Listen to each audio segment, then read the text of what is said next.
Pemirsa setia Pijar TV, terima kasih ya sudah klik video YouTube ini. Program ini didanai oleh mitra dan sahabat sekalian yang selalu mendukung kami dengan setia.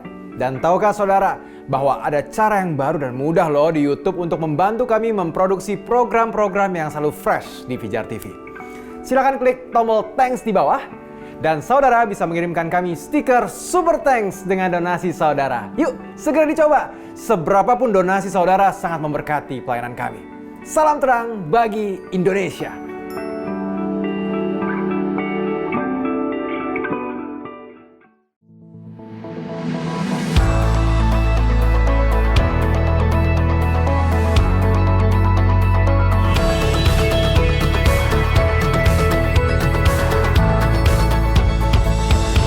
Shalom sahabat Pijar. Kalau kita melihat kehidupan masa kini, ada banyak orang yang merasakan kekosongan di dalam hidupnya loh. Banyak orang berpikir bahwa kesuksesan, kekayaan, ketenaran, itu semua bisa mengisi kekosongan itu. Sehingga mereka menghabiskan waktu untuk meraih kesuksesan maupun kekayaan, supaya apa? Supaya merasa puas di dalam hidupnya. Namun pada akhirnya, mereka tetap mengalami kehampaan di dalam batinnya. Nah, mereka mencari kepuasan itu di tempat yang salah. Misalnya pada sensasi uang, cinta dan seks, popularitas, maupun kekuasaan. Hal-hal ini mungkin memberikan kesenangan, tapi semuanya hanya bersifat sementara. Yang berujung pada apa? Kekecewaan.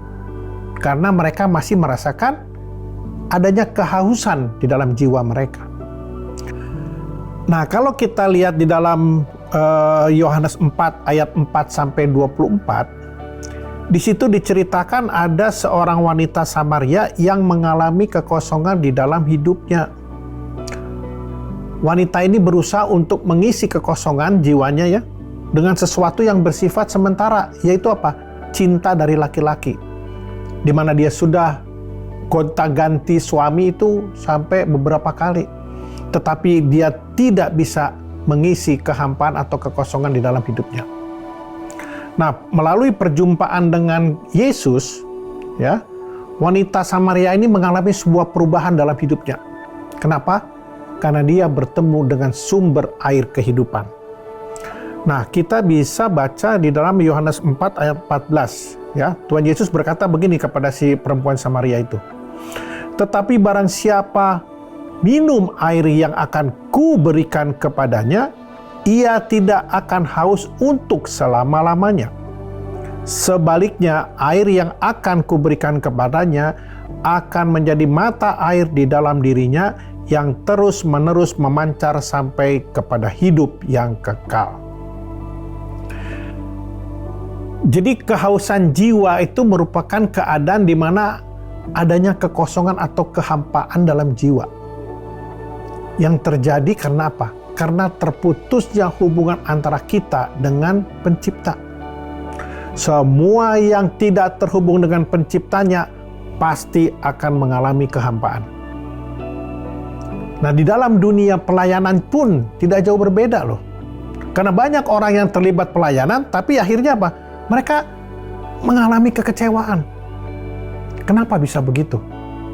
Karena dia melayani pekerjaan Tuhan dan bukan melayani Tuhan. Sebelum kita melayani pekerjaan Tuhan, kita seharusnya terlebih dahulu melayani Tuhan. Yaitu apa? Terhubung, terkonek dengan Tuhan. Jadi yang betul tuh begini. Ketika kita melayani pekerjaan Tuhan, hal itu haruslah merupakan akibat karena kita sudah melayani Tuhan terlebih dahulu, yaitu terhubung dengan Tuhan. Melalui bagaimana? Membaca, merenungkan firman Tuhan, berdoa, serta yang penting melakukannya dalam hidup kita hari lepas hari. Ketika roh kita tidak terhubung dengan roh Tuhan, pasti kita akan mengalami kehausan dalam jiwa. Sebab itu jangan heran ya, kalau ada orang yang begitu aktif melayani Tuhan, tetapi pada akhirnya dia merasa kosong. Karena dia melayani pekerjaan Tuhan dan bukan melayani Tuhan. Melayani Tuhan di sini berbicara tentang apa? intimacy with God. Kehampaan dalam batin seseorang juga diakibatkan ketika dia gagal fokus dalam menjalani kehidupannya. Kita tahu kan, kalau kita ada di dunia ini kan sifatnya sementara. Paling berapa lama sih saudara hidup? 40, 60, ya katakanlah 100 tahun. Tetapi di dalam kekekalan nanti, kita hidup bukan hanya 100 tahun. 1 miliar triliun tahun. Nah, hitung aja deh tuh. Yang artinya apa? Tidak terhingga. Saudara bayangkan 60 tahun, 80 tahun, atau 100 tahun dibandingkan 1 miliar triliun tahun. Jadi sebetulnya hidup kita di dunia ini seperti sebuah titik pada garis yang sangat panjang, yang tidak terhingga panjangnya. Hanya titik.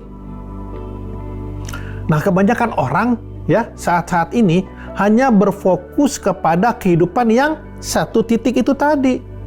Sehingga hidupnya hanya berfokus kepada yang bernilai sementara, bukan nilai kekekalan. Seperti apa misalnya yang sementara itu? Ketenaran, kekayaan, ya, apalagi kesuksesan, dan masih banyak lagi lah. Fokus kehidupannya bukan lagi kepada garis kekekalan tersebut yang panjang tadi itu ya, tapi hanya kepada satu titik. Makanya selalu ada kehampaan di dalam hidupnya. Nah, di sisi lain, orang yang berfokus kepada Kristus itu memiliki pengharapan. Dan kita tahu bahwa pengharapan itu seperti jangkar sebuah kapal. Ya, sebuah kapal pasti membutuhkan jangkar supaya apa? Supaya tidak terbawa oleh arus laut. Begitu juga dengan hidup kita di tengah arus dunia yang saat ini begitu luar biasa dampaknya.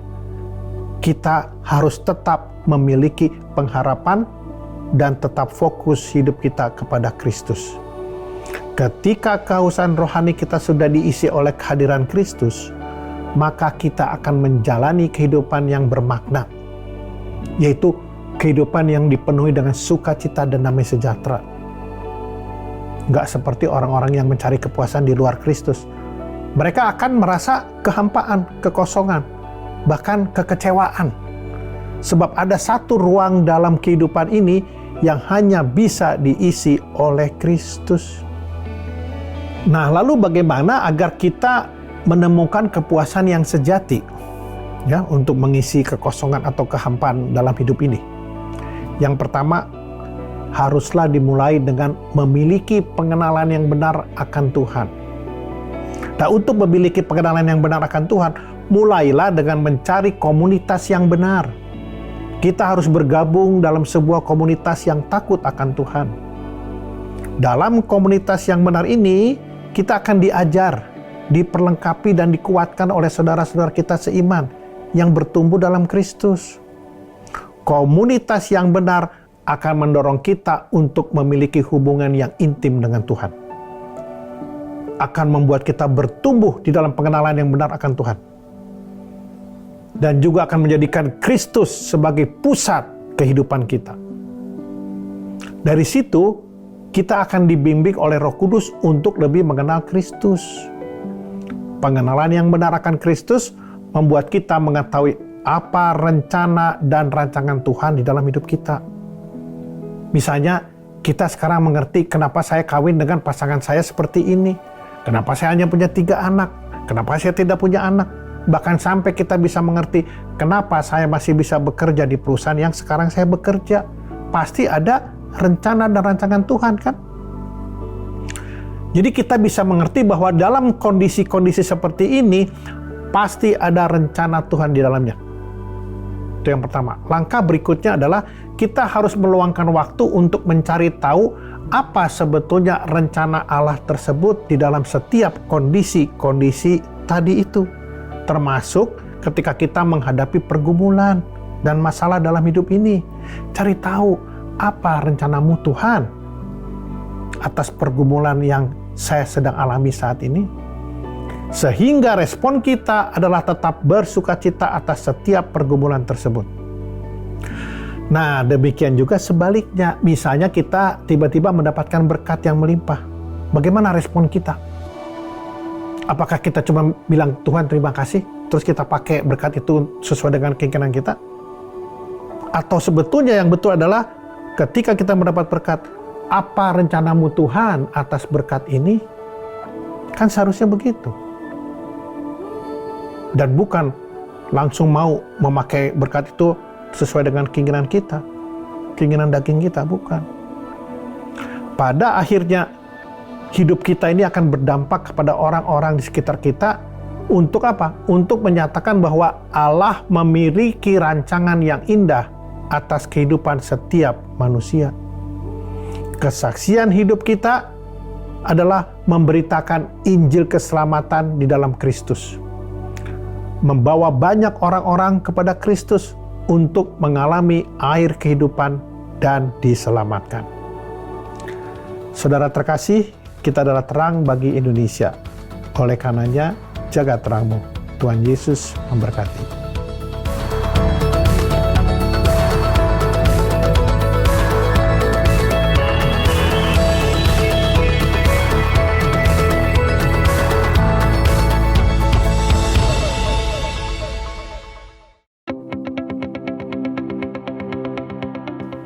Sahabat Pijar TV, terima kasih sudah menjadi pemirsa setia program-program Pijar TV.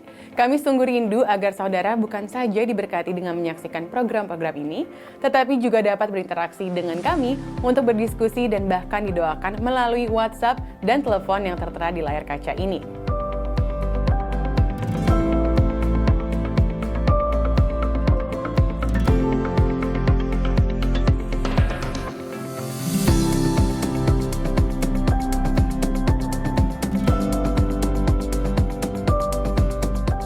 Hubungi kami sekarang melalui WhatsApp, tim Respon Pijar TV siap untuk melayani saudara.